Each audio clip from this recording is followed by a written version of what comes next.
In this episode of SENSimilla, we'll be talking to the founder of CannaBend, one of the OG dispensaries in Bend, Oregon.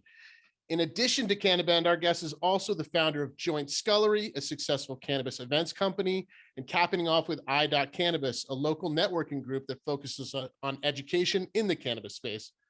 Today's guest understands the value of networking and community. Lizette Coppinger, welcome to SENSimilla. Good morning. How's it going? Thank you so much for having me. Thanks for being here. I appreciate it. I know the store is probably busy, so hopefully you have plenty of awesome customer service specialists running around completing orders.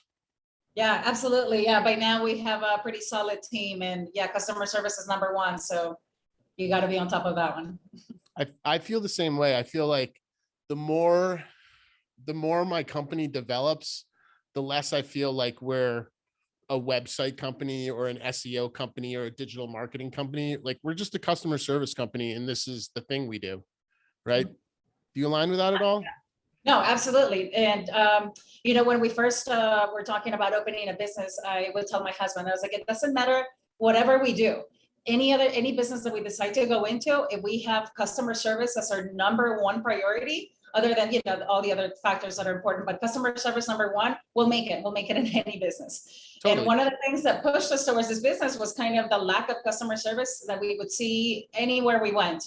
That time there weren't that many dispensaries, but the ones that you did find, it was just not the best example for what our industry should be.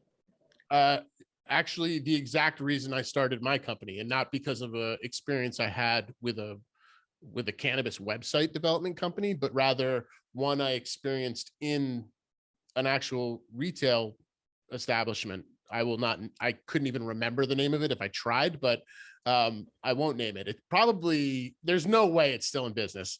But anyway, I went in, this was in Denver, maybe. So like Denver, maybe like a year or 2 years after legalization had, adult use had taken hold there.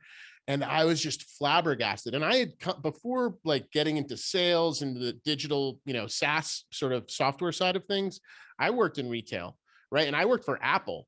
And Apple is like, I don't have to explain Apple to anybody listening. I worked for Apple, and customer service was very important to Apple. Yeah. And like the whole retail experience thing was like drilled into our ethos.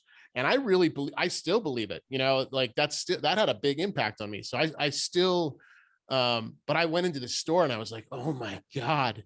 And at the time I was, kind of doing this, right?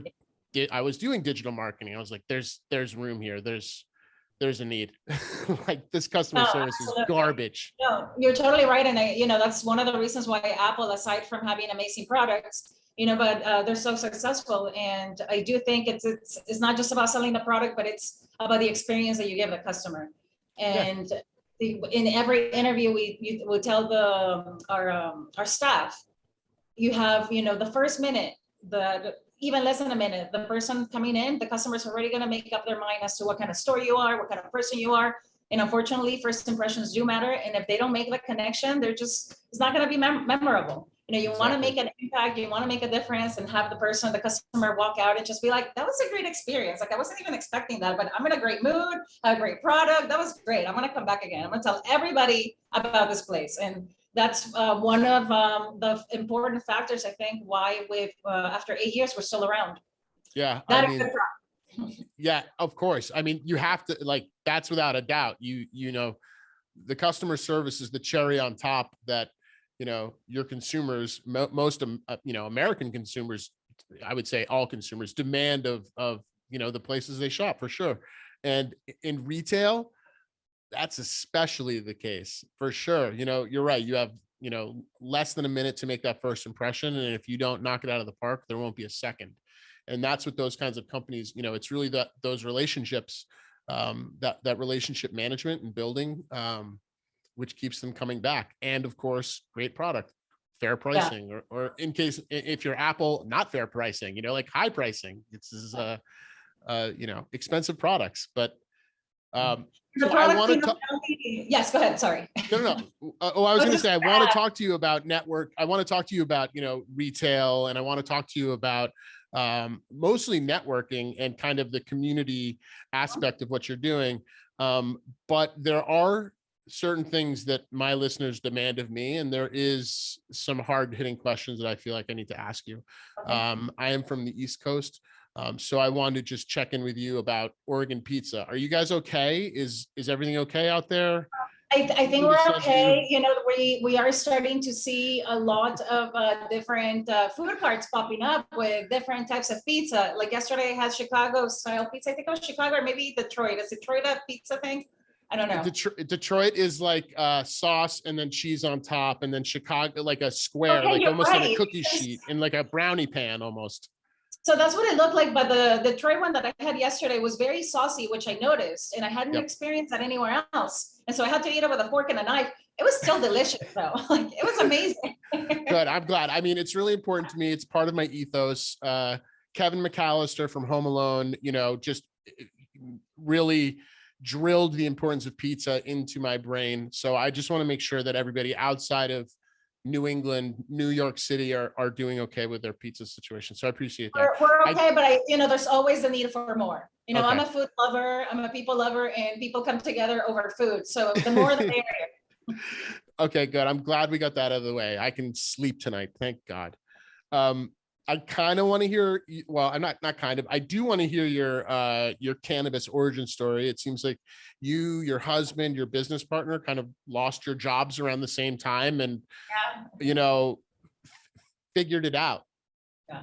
So, you know, to give you a little bit of my background, I was born in New York, but I moved when I was 2 to South America, and I didn't come back. I came back on and off to learn how to speak English, but I wasn't raised here. And so when I came up here to go to college, and then, you know, I had this list of goals, and then I met my husband who's from Oregon, and I tried my first joint that was mailed to us in a little envelope from Eugene. It was 2 joints from his ex-girlfriend.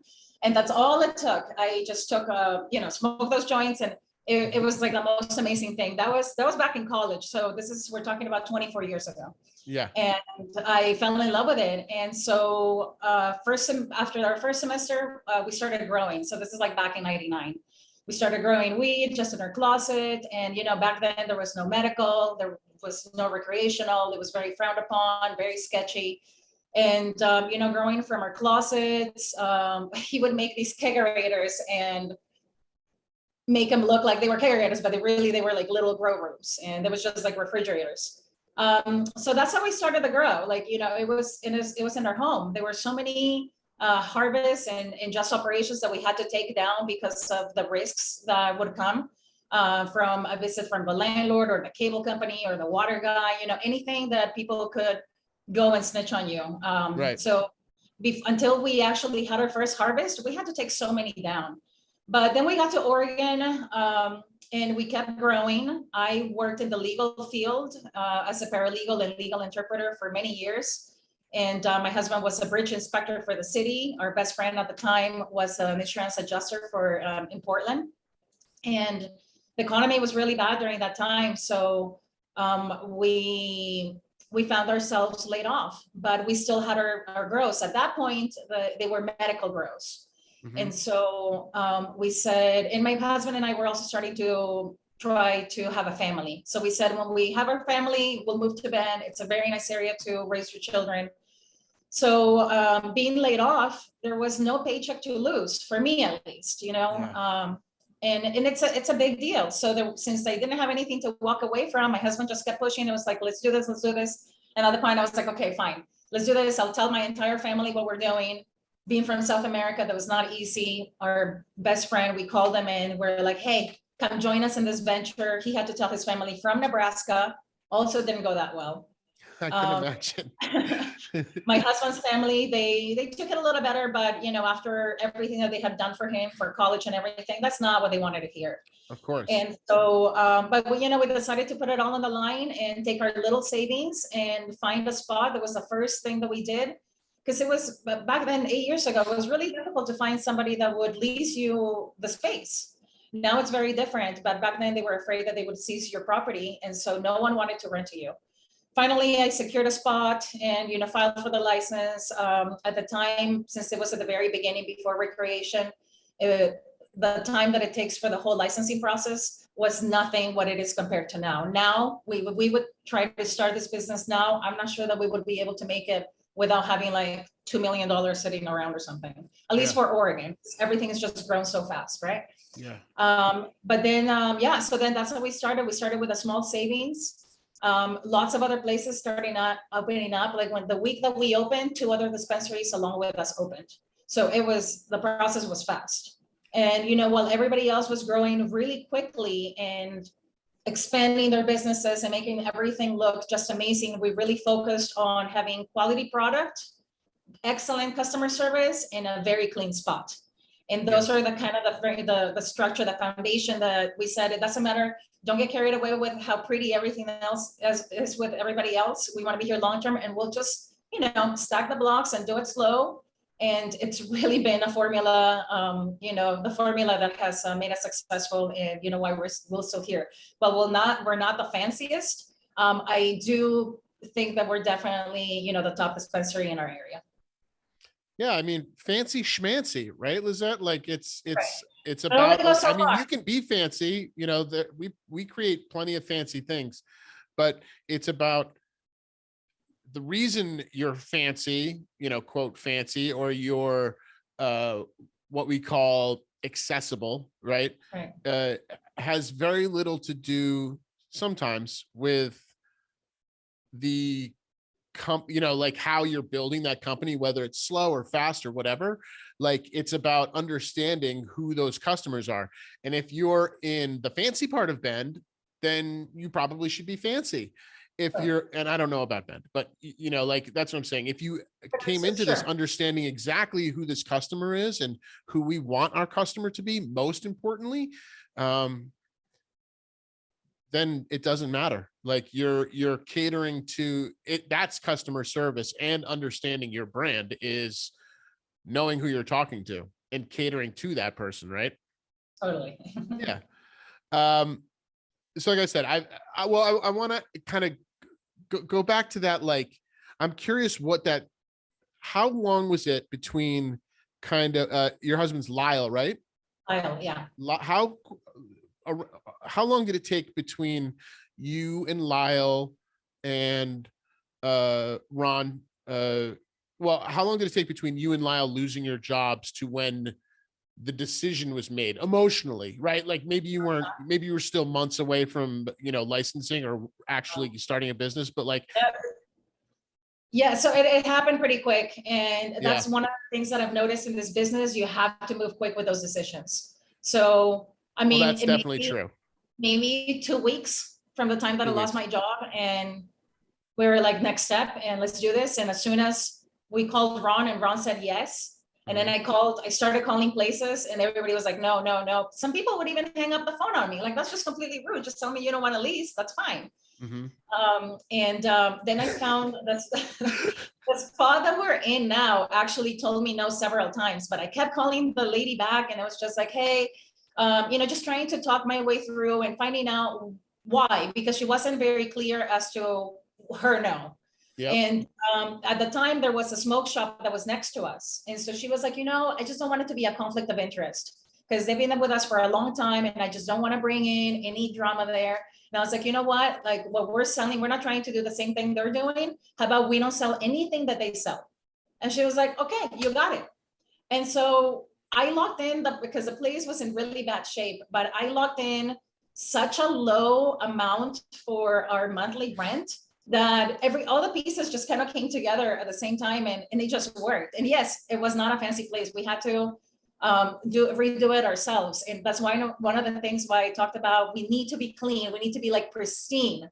And at the time because we put in all our savings between the 3 of us. So we didn't have any investors. We didn't have any loans. And so we didn't have money to stretch those dollars. I had to stretch those dollars. So we brought our furniture from home to set it up in the store as best as we could. So we had a little lobby with our living room furniture. I wish I could turn my camera around, because I would show you in my office just how much stuff from my house is now like, it's like literally the only things that aren't for my home are the desks, like the office desks and chairs. Everything else is for my house. I remember we went to Target. That was like one day before opening, we went to Target and got these dressers, and we just literally just turned the dressers over and put this like thick upholstery fabric on the front, and to just, cover the back of the dressers. And they were just like, okay, if we're clean, customer service, excellent product, no one's gonna care about, I think we're gonna gain more respect when people see us grow step by step. And sure enough, it did it. Because good product can only carry you one way too. So now it was also about building that connection, showing the people who we were, and that we were actually consumers of the product. Yep. And that's also, I think, something that was very attractive to the culture. When you're not just an investor, and you're actually, you build your entire life around cannabis. And so how can you not respect that? I also think that is like an interesting aspect of like kind of like, I don't know, for lack of a better term, like the legacy medical companies, you know what I mean? And in some states you have, corporate cannabis, quote unquote, kind of come in maybe at the onset of medical. And those are like, newer states that have passed in the last like couple of years, where in states that have passed 10, 12, 15, 20 years ago, have more actual, real cannabis growers, right? So they've, there is that layer of respect, because, that,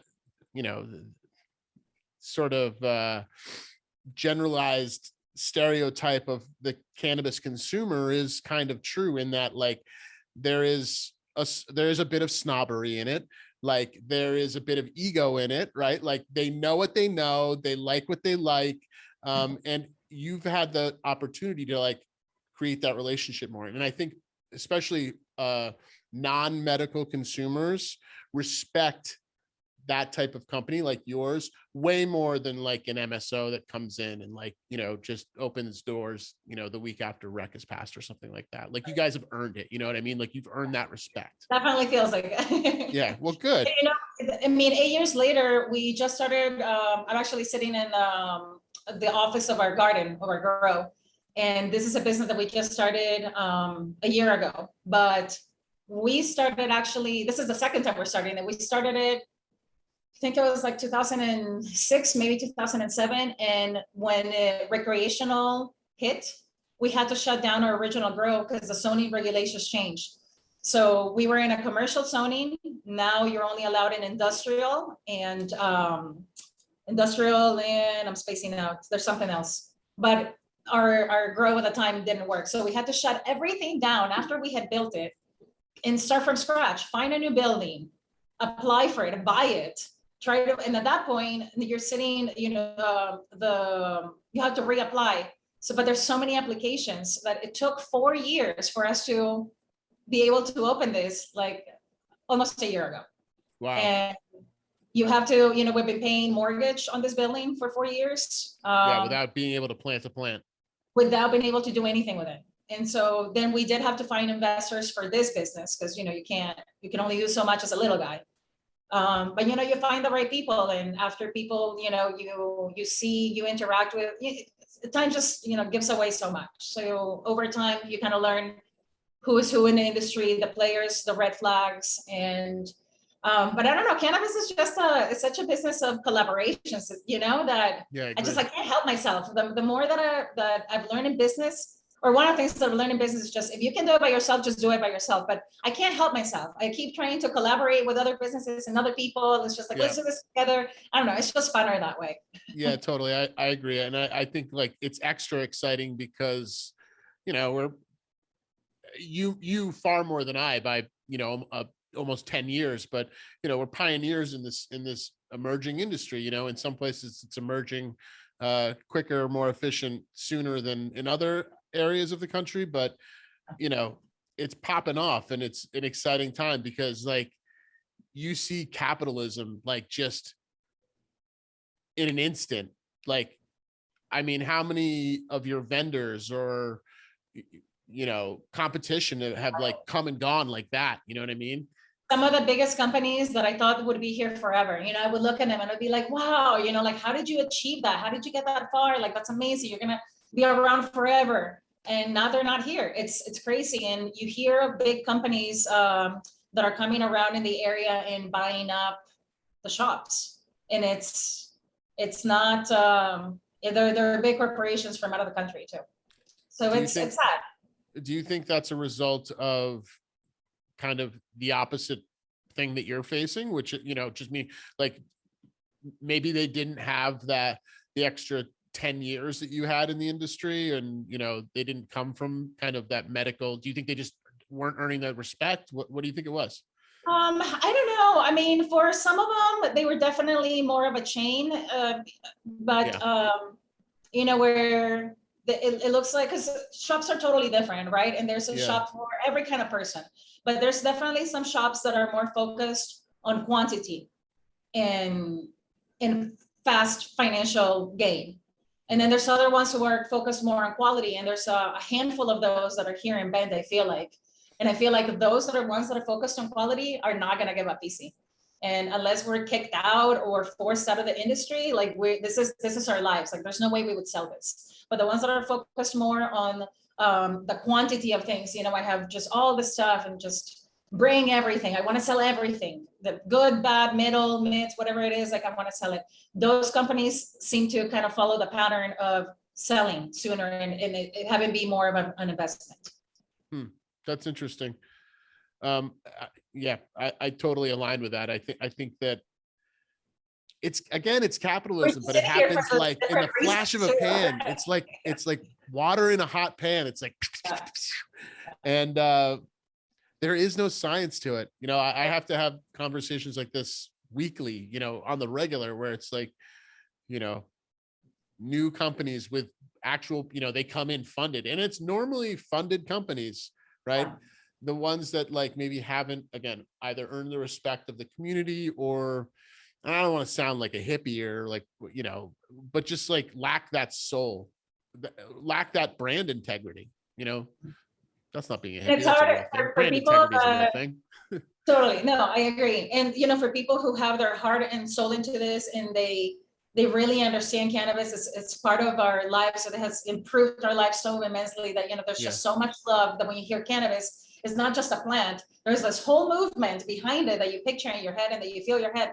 That's not something that you can just read about or tell someone about. You have to really live it and feel the joy from it to be able to make those connections. And I think ultimately that connection with customers and the other people in the industry is just kind of what sets apart the two worlds. I see constantly big businesses, cannabis businesses of the small guy, right, that started and did this amazing brand because they just have so much talent, so much passion. They have the brains, the means, but just because business is business and it can be ugly, and sometimes you can have all the good intention in the world, but investors play a big role on it, or even a landlord who owns your property and then all of a sudden kicks you out without you having nowhere to go. Well, there goes your brand. If you're not ready to jump on another spot, sometimes like that's it. And I do see a few of those businesses. I see the owners getting back out there and almost having to start from scratch, but they're not doing anything else. This is where it's at. This is what they're going to do. Legal, not legal, with a license, without a license. This is their life. And yeah, I do respect that for sure. Those are the kind of companies that we want to work with too. Yeah. They get it. It's true too. You have these, like, I don't want to say, sometimes it's non-cannabis businesses trying to get into cannabis, but mostly it's like, well, yeah, or maybe like entrepreneurs or even employees who have a extensive non-cannabis background that come into cannabis. There's always like, there's a couple things that I sometimes see as like a common thread. One is there's dollar signs in their eyes. Yeah.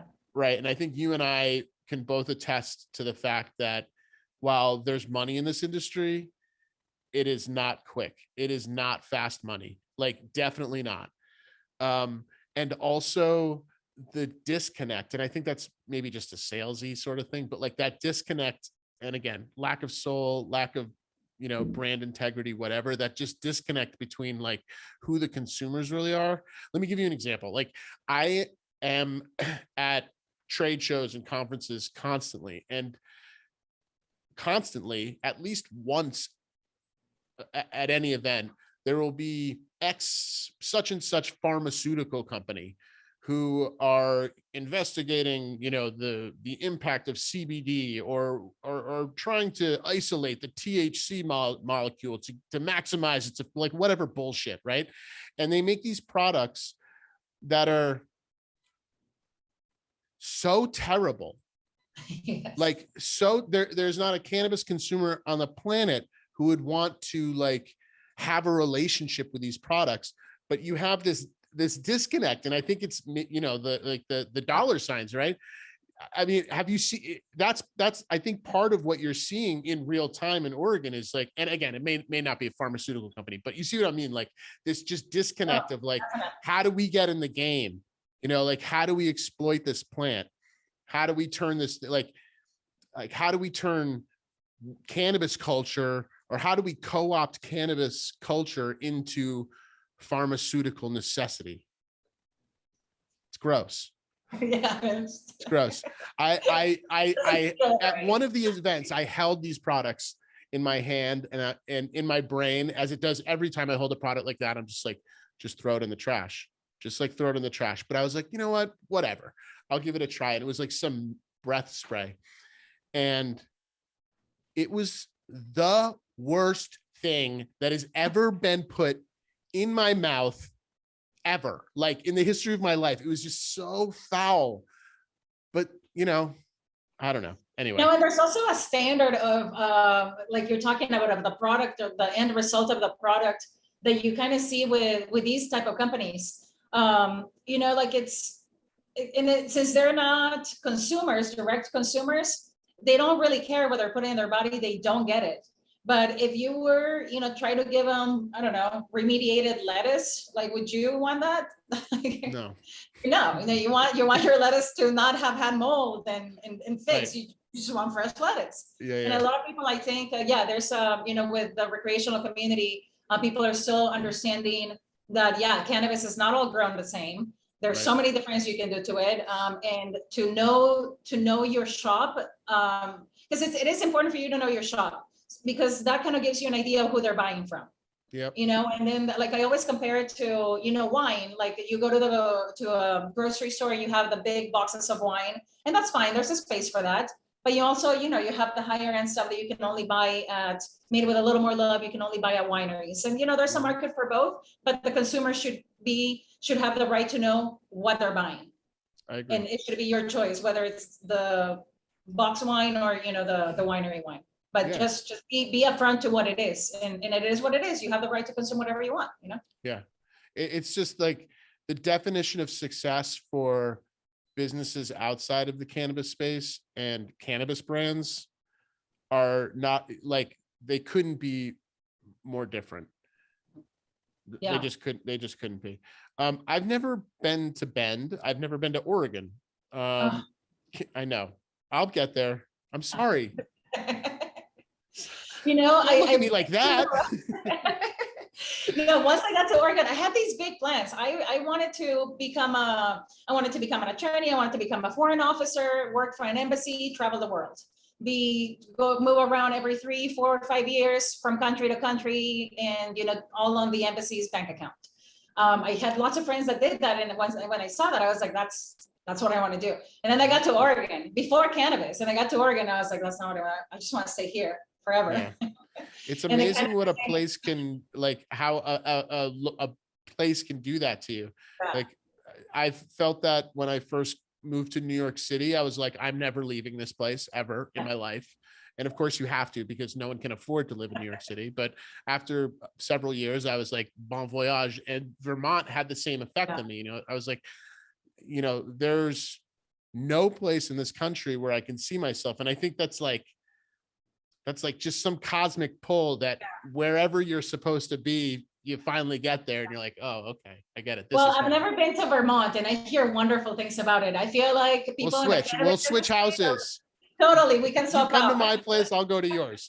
Done. I'm curious how Bend had, like, if, and I'm sure it has, but like how and if it has shaped CannaBend. I mean, obviously it's right in your name, but how it's shaped kind of the brand out, why is Bend important to like the ethos to how the Um, brand has yeah. evolved? So my husband used to vacation here in Bend. We're a 3-hour drive from Portland, and his Yep. family would vacation in Bend often. And so that was like back in when we first met. My first time in Bend was like back in the 90s. But we would always come here, and Bend was just such a small little ski town, but it just had that cool culture about it, that Yeah. it's very, It's it like was a just Boulder cool, or a Burlington or, yeah, yeah. definitely. And so there was the party vibe, but there was a very relaxed vibe, and there was full of extreme sports, which I think gave it the edge. Yeah. Uh, and then there were young people, everybody's drinking, like, just fun stuff. And Sure. so so emotionally, very attached to Ben. And I don't know, the people are just great. I think it's just Yeah. the environment. I think it's the There's no air. place you could, I There's mean, the there's no other sunshine. place. Yeah. There's no other place, because in Portland and other areas of Oregon, it just rains a ton. So when you hear Oregon, you just picture tons of rain. Right. But Bend is like, people are going to be pissed that I'm saying this, but it's a little paradise here. Like when we were in Portland and we wanted to go out somewhere where it wasn't raining, we would look at the map of the weather, and Bend was always clear. And That's it's so amazing. patchy, but like it'd be cold and the sun's out. It's snowing, but the sun's out. It's raining, but 10 minutes later, the sun's going to be out. Mhm. So it's okay. And so I don't know, we just Meanwhile, in moved Portland, here. it's miserable. It's very rainy. And so, yeah, that's kind of, just our love for Bend. And now the second time we moved here back in 2001, moved back to Portland to continue our education, pursue life, build careers, because cannabis was not even, it was just a fantasy. It wasn't even a dream. It was just a fantasy. Yeah. Then we moved back in 2010 to start our family. And I mean, everybody just loves Bend, and it's so relaxed, but it can also be so high end, which I don't know, kind of fits our what we like. You know what I mean? We like the finer things in life, but we also love this nature life and being really grounded. Yeah. And we kind of like that happy medium and be able to Totally. enjoy the best of everything, which also brings me to the whole idea behind CannaBend.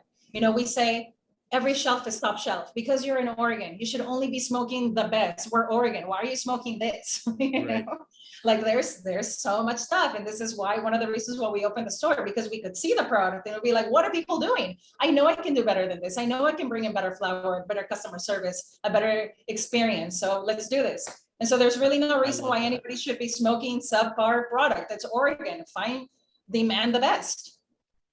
That is one of the, I would say if there's one thing that has come up in every single podcast I've done, it is that what you just said, which is I saw something that I knew. And by the way, me guilty of like, and thankfully I'm guilty of this. I saw something that I know I can do better. I can do cheaper. Whatever. Like, Right. And so many people say that. So many people think that, but 0.1%, like a small percentage of those people actually say, you know what, like I am going to do something. Right. I remember that day. I remember both days where the universe is like, shut up or put up. And it was, the first one was like me thinking that, and was like, I can do in the cannabis space. Like I can do it. I can do this. I can do this better. Like I'm better at this, whatever. And the universe is like, okay, do it. And I sold a website. Right.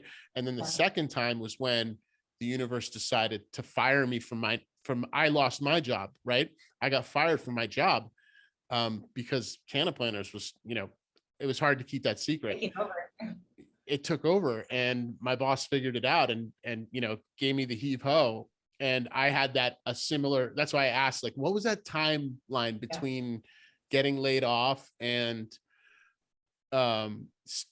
saying at least committing in your mind to doing this thing? Cause for me, it was like, and I've talked about this before on this podcast, but it was like 20 minutes, maybe, how long it's 30 minutes because I got fired.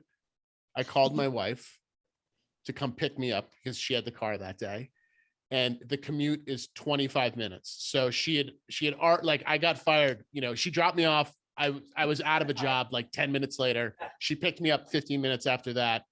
And we were home, 25 minutes after that. So what at 45 minutes. And I went through all of the stages of like, oh shit, I'm screwed. Like, what do I do? I lost my job. I can't, like, all of the stages of grief. Like, I went through them like that. And then I sold another website the next morning. And I was like, oh, I'm on the right direction. I the got right this. track. Yeah. Yeah. And it validated that first universal punch in the face, which was like, oh yeah, you can do this better. No, you can't. Yes, I can. Right? It's so Because you true. got to And believe in yourself. you do. And then you do have to stay on top of it, because there's always going to be people who actually can do better than you and It's will true. do better than you. And For so sure. we're all indispensable. And that's, like sometimes I have these hard talks with employees when, when I just see things going off, and it's somebody told me and way back in the day, it's the same thing. And it really, it just, changed something in me where I was just like, okay, you know what? It is my responsibility to take care of my job. And as an owner of a company, where things move so fast and there's so much money coming in, there's so many trends that just change almost weekly. You do have to stay on top of it. And what is working, what has worked these last 3 months may not work today and tomorrow. And so you constantly have to be evaluating things and just kind of, and to be present. I mean, I'm not a CannaBend anymore every day. I used to, for the first 2.5 years, Ron, Lyle, and I had to butt tent because we didn't have money for employees. Same thing here in this grow. It was us who started it, no employees, 7 days a week. And then now we have some employees. So now my job is the receipts and the books. To talk to me. And then, it takes me more away time from the garden, but kind of losing my train of thought here. That's okay. I have another question if you'd ahead. like. Yes. This is my job. When you start to trail, I'll bring you back. All right. I work with my wife. You work with your husband. I work with my wife. It took me a couple years to convince her that we should work together because she, enjoys her life and not being around me all day. But I love kind of family built companies, especially when they like hit that, stride where you could easily see it going on like generationally. Do you know what I mean? Yeah, definitely. So you work with your husband. Can you talk to me about that? I mean, it's a tough dynamic, especially with partner, like a business partnership is a marriage, but when you're double married, like, it sometimes makes, I find myself having different, and of course, like this happens with marriage or whatever, but like we have different kinds of conversations. Our priorities are different now. I feel like she understands me better now that she works here, and I understand her better because I see her working. Do you know what I mean? What are your thoughts? Like how working with the man, how is it? So, I mean, we've been together forever. We started, dating when I was 18 and he was 20. So, we're 44 and 44, almost 42. So definitely a long time to get to know each other, but we hadn't worked together up until CannaBend. And so then we were working together, we were doing the grow together, and then we're living together. So definitely a lot. But I mean, you always hear this communication is a key, but it really is the key, and just knowing what your goal is, right? Because sometimes you can get redirected and kind of go in different directions and your goal kind of loses. But at the end of the day, you have to remember, okay, well, what is it that CannaBend does? What is it that what we do here? And then you kind of, try to get back and compromise, like it's so important. But in the communication has been really important too, because I want to make sure that I feel heard. So I definitely speak my mind and he speaks his mind. But you just have to, like, for example, we one of the things that we go by is how it feels on yourself. Does it feel like a weight on your shoulders? If it has any of that kind of feel, then obviously, like on paper it may look good, but that's not something that we want to live with. And so sometimes that aspect has helped us arrive to those decisions. where either he gives in or I give in, because something about it just doesn't feel right. And you know, and you have to you have to let down your put down your ego, you know, Totally. and just really open yourself up. But for me, at least, it comes down to a lot of times my decisions and with that. Well, am I gonna walk away feeling with like zero guilt and zero weight on my shoulder? Because that's how I want to live my life. Yeah. And that has helped us make lots of decisions together. And then it feels good because you're doing it for the interest of the business and then for yourselves too. Absolutely. And you've gotten there together. And you've You know, gotten there you've too. ultimately made that decision together, whether it was, you know, your idea or his idea or what, you know, like whatever. And knowing each other's strengths too, for example, you know, Yeah. like he has let me, like I know when we were growing, things are different now, but when we were growing, he was the guy that was in the grow. I had to be the cover, right? Have the job, have everything on paper. No, we don't do anything here. Everything's fine. I would never smoke, you know, like I don't do that. We're not that kind of family. So, which kept me away from the garden, which I hated because what I wanted to do was learn how to grow cannabis, but I had to keep the job and keep this front. Yep. And so automatically you end up, when it comes to the knowledge of cannabis, it's very male dominated, right? Because men have been in the gardens more often. And so here as a woman, I do try to employ other females, but that right there was something that kind of gave him an upper hand on in the whole knowledge of things, right? But so I let him do that because he has more experience, and I do have my input in certain things, and we go back and forth, you know, because it's not like I haven't learned anything either, you know, when we're not showing the front back then, you know, I was in the garden helping out, being the extra hand. But then when it comes to things for the store, for example, like keeping the relationships, being the face of the store, taking, you know, more of that, the relationship building and taking care of the employees and the staff, and I guess maybe bringing more of that mothering instinct, you know, that's something that I thrive in. So of course he lets me take that and run with it. And he lets me use my vision too. So it has worked out great. But I also think that it has worked balance.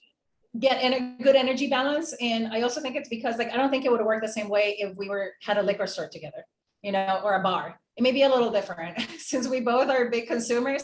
I think that's a pretty big factor too, and how just, you know, not emotional we are when we make decisions, and, you know, just more level headed. And we're just actually talking. And it's been so fun that, these are experiences that we want to share with each other.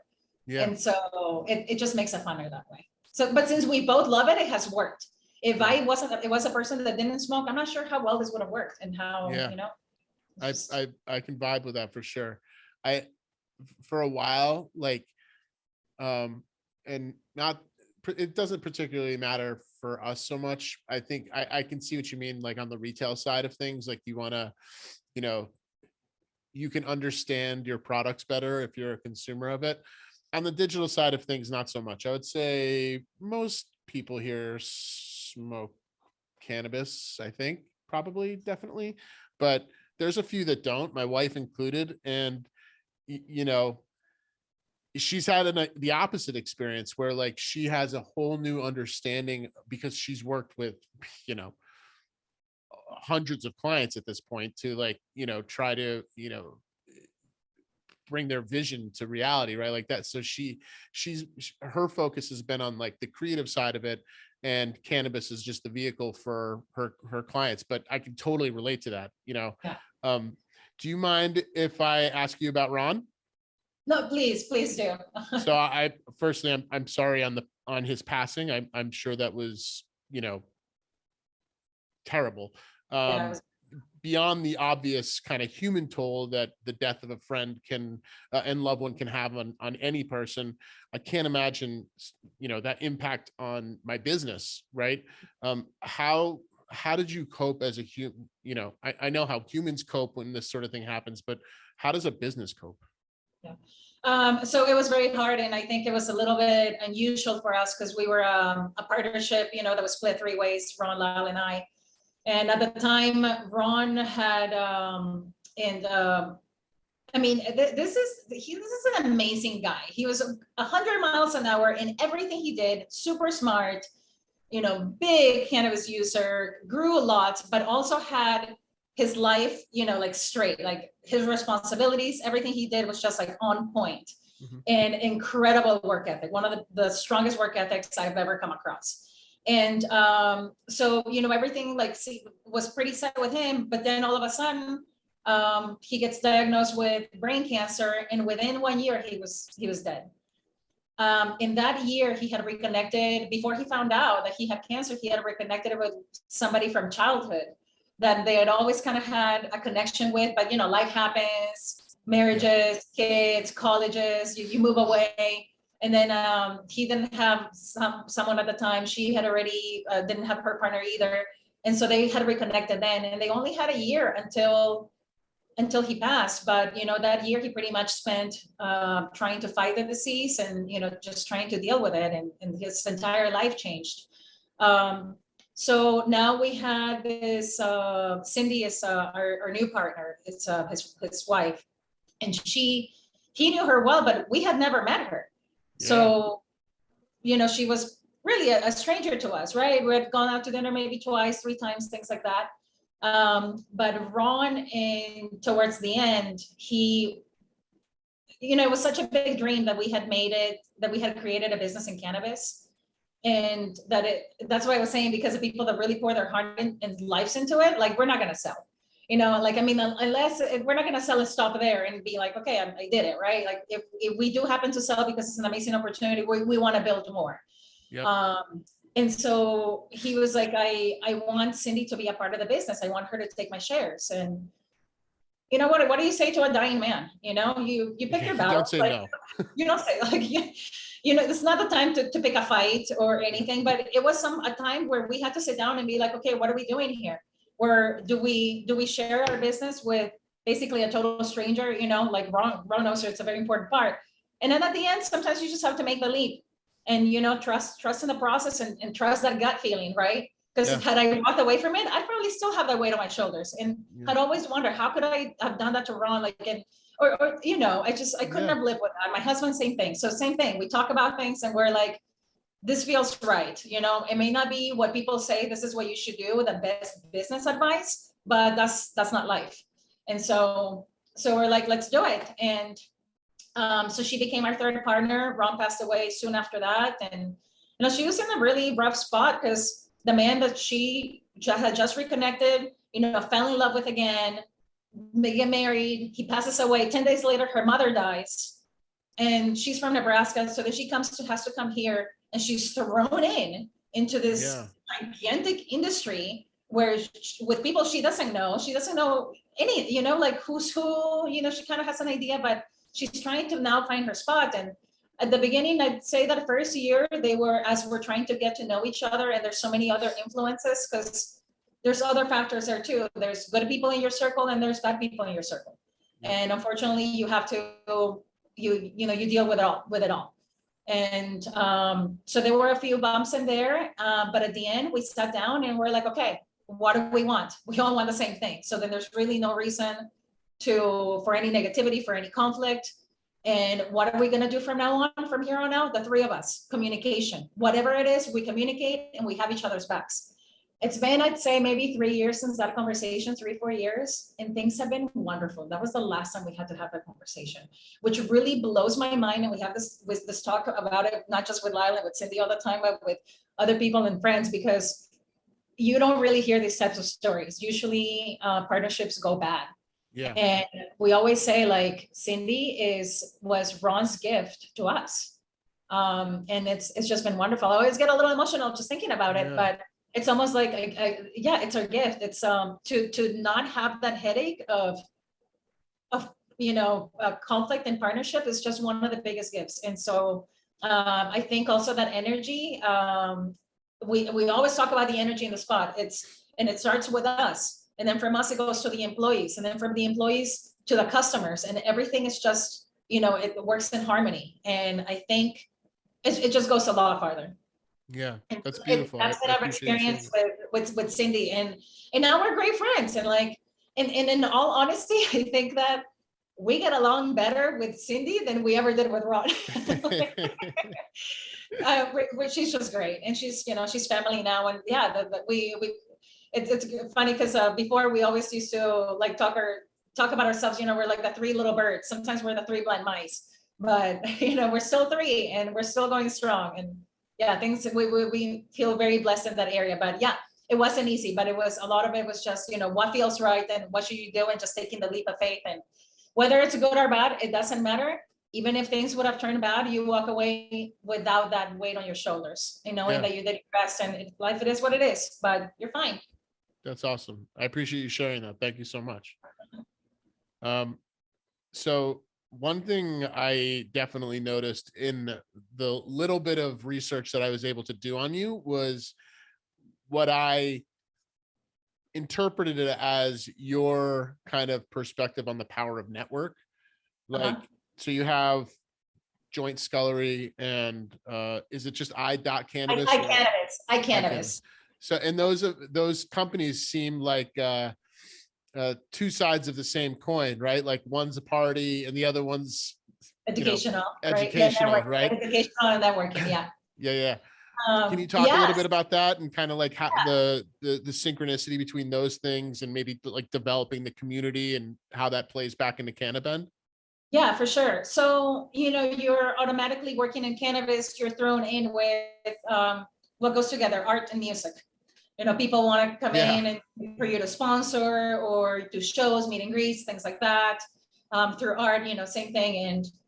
But I'm definitely a people person, and I want to be involved. And so one of the things of when I made the decision to go from my legal field to cannabis, and I told my mother, I was like, I know that I can bring in just kind of like a different air into, at least speaking about the Bend area, of what cannabis businesses are and the people behind it are. And I'm in a particular spot where I feel like I can have a pretty strong impact on it. Just being a minority, being a female. At the time I had 2 children and I was pregnant. When I first started CannaBend, I was pregnant with my third. Or I wasn't pregnant yet, but within 4 months, I was gonna find out that I was pregnant. And I felt like I was going 100 miles an hour. And then all of a sudden it was just like, I'm pregnant. And it just knocked me back. And I remember crying and just being like, this is not the time. Like, I have so much going for me. Like, I just, I got to do this. And then, after a day or two, I was like, you know what? Like, I'm going to take this and I'm going to be that example. I'm going to run with it. I'm going to be a mother. I'm going to show that people can wear all those hats. You can be a cannabis business owner. You can be a cannabis consumer. You can do this, and you can still, lead a responsible life, do the right things that you're supposed to do. And not necessarily by society, but by my own standards, right? Sure. So values. Your values, which family values are very important to me. And so along with that, I started the event planning. One of the reasons why I started that was because I love cooking. And so I started with little dinner parties, little edible dinner parties. And it was just you kind of have more equipment. And next thing you know, you have a cannabis events and rental company. You have all these things. Yeah. But because we were big consumers of the product, we also brought a different element. We kind of knew what was needed in these events, right? So at the time we would bring in entire dab bars and with people with your dab tenders kind of thing, where they're, a torch for everybody, dab rigs. There's been so many projects that I've been open about, and also that I've had to be very low key about. You probably didn't know that I ran a cannabis speakeasy here in Bend for about 2 years. It's called Tell me about it. I gotta know. Amazing. Is there a secret knock?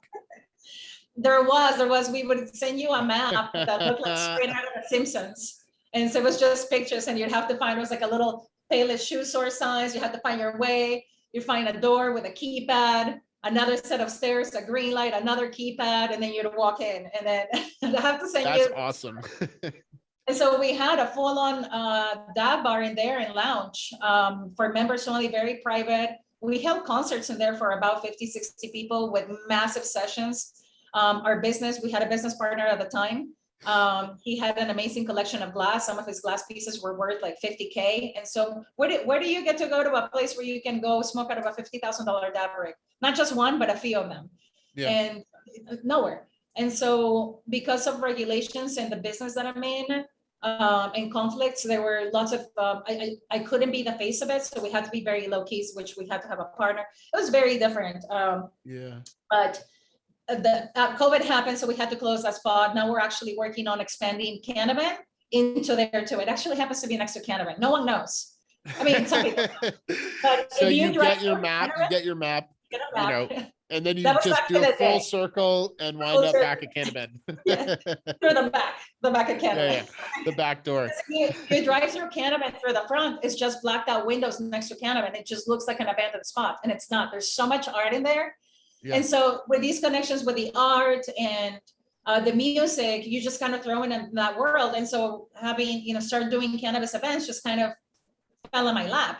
And what do you do when these opportunities fall in your lap? You take them and you run with it, see what sticks. And then for the educational part of it, at the time, Women Grow, this big organization, was really growing and pushing forward. And so the highlight on women in the industry was becoming, there was just more emphasis in it. And being a female in the minority, it really, and it was a good spot for me. So I partnered up with this other girl from another dispensary here in town, wonderful girl too. And then we started doing these meetings, and then eventually she moved out of town, and then I continued doing i.Cannabis. But that was more because I could also see the need, right? For being, because now I'm a business owner, I'm also a consumer.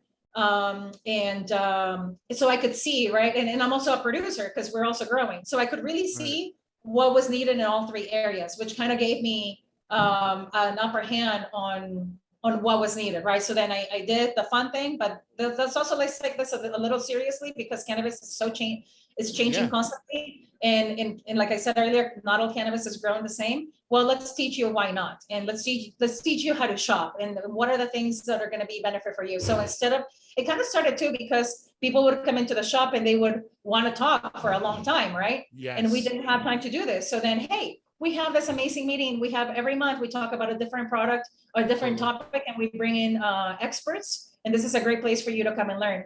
So, I mean, we talked about mold and mildew. We talked about terpenes. We talked about multiple sclerosis, the different types of extracts that there are, like what is BHO, what is live resin, what is RSO, solventless, like all these things that it just blows people's minds, and they're too overwhelmed when they show up at the store and they don't know what they're looking at. And so these kind of meetings really offered a spot for that, and also for people to launch their brand and just kind of, and they were free meetings, but it was also kind of like a service to the community. I've always been, just really, really big in that. I guess it goes back to making that connection. That's obvious, Lizette. That is obvious that you have a love for not only, the community of cannabis, but also Bend.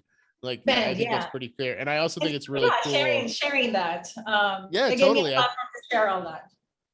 Totally. And there's so many things to kind of poke at here, but I do love the duality of both of those companies, and how I imagine that would you would be supporting current customers through the kind of the party thing, and then creating new ones through the i.Cannabis. So I think that's awesome. You have to stay connected to the culture of it too. And that too, that's the other thing, is like, you're still supporting and growing, and adding to the culture, whether it's a cultural event or, people you're educating who will eventually attend events just like that. Because there's, a turn up as a consumer, right? And somebody who's been in this industry for a while. I do take, it's a little bit of a turn up when you go hear people talk about cannabis and they're big preachers and all of it. And then you find out that they don't even smoke.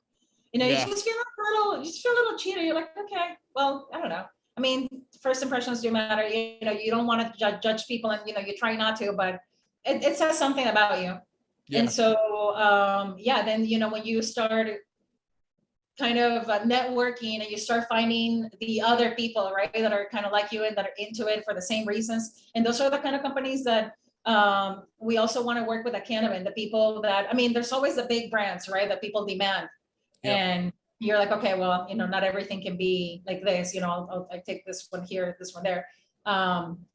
But yeah, who you are in the business, how you run your business does matter to us. Yeah, absolutely. So back to Oregon, the last couple of years, I can imagine have been slightly more stressful, beyond COVID, I'm sure having an impact on just retail. You've also live in an area of the country with a widely publicized, oversaturated market between, Bend specifically and, the entire Pacific Northwest, in addition to most of Northern California. I'm curious about your insight into that and kind of where it is now. Like, are you feeling, COVID? I do. I do have an feeling a interesting little take. more Yeah. So we are overly saturated in crappy weed. Yeah. Amen, Lizette. You got the fire though.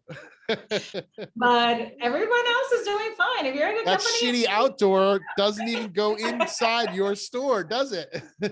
no, once in a while during like November, depending on what we're able to look at, we will have a shelf that highlights sun-grown, because there's some really good stuff that's sun-grown, and we want people to see the difference between indoor and sun-grown. But we want to do that right around, like right after harvest season. We don't want to do that in like August. Yeah, You know, for sure. For sure.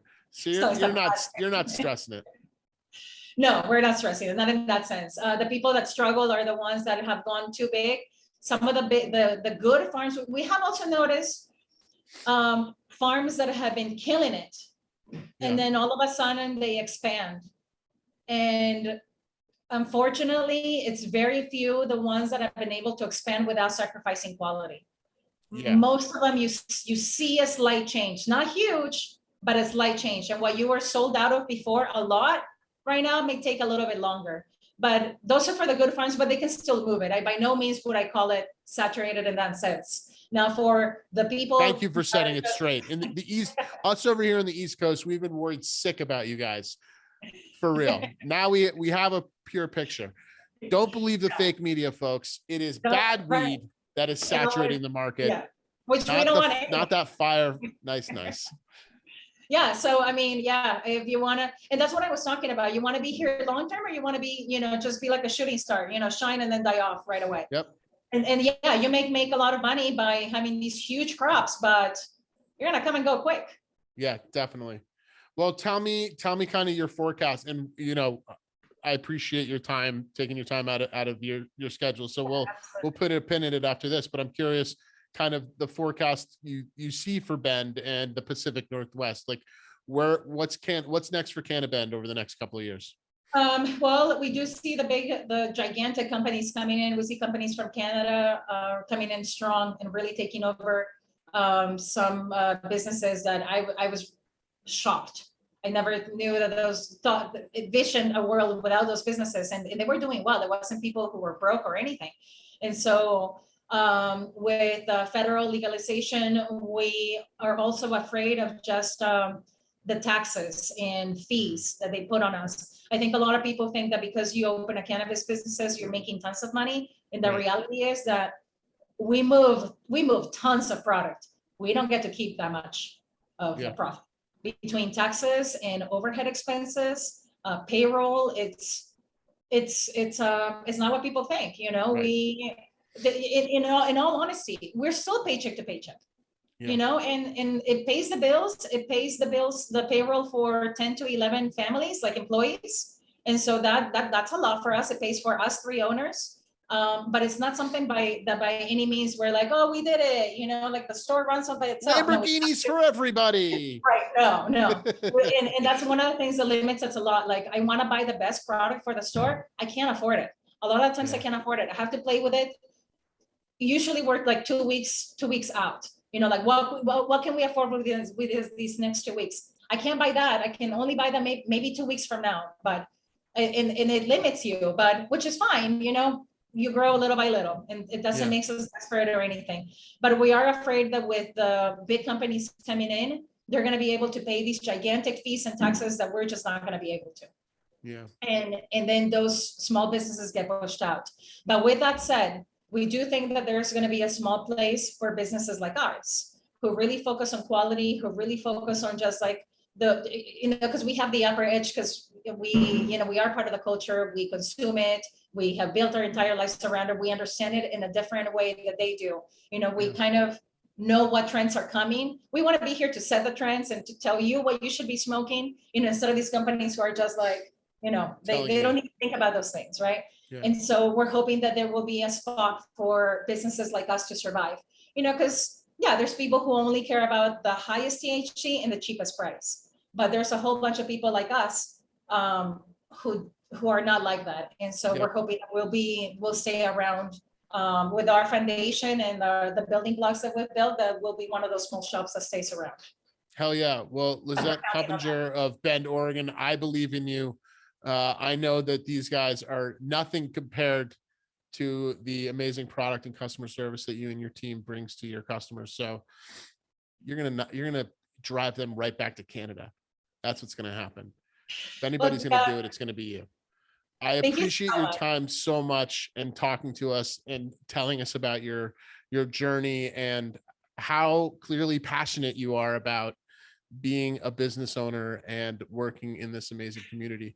Would you tell the listeners where they can find out more about you? Let's see. Well, No.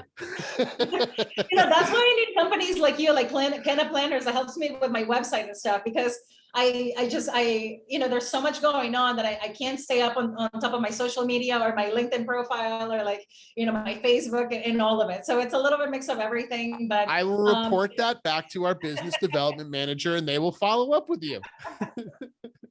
But yes, Facebook and Instagram sometimes are just the easiest, because we're always on our phone, and it really is the easiest. Cool. Well, we will link all of the things in the description below in YouTube and when we put this podcast out. Lizette Coppinger of Bend, Oregon, founder of CannaBend, of Joint Scullery and i.Cannabis. I thank you so much for your time today and joining us on SENSimilla. We will see you next time, folks. Like and subscribe. I've never said that before, so do it. Bye.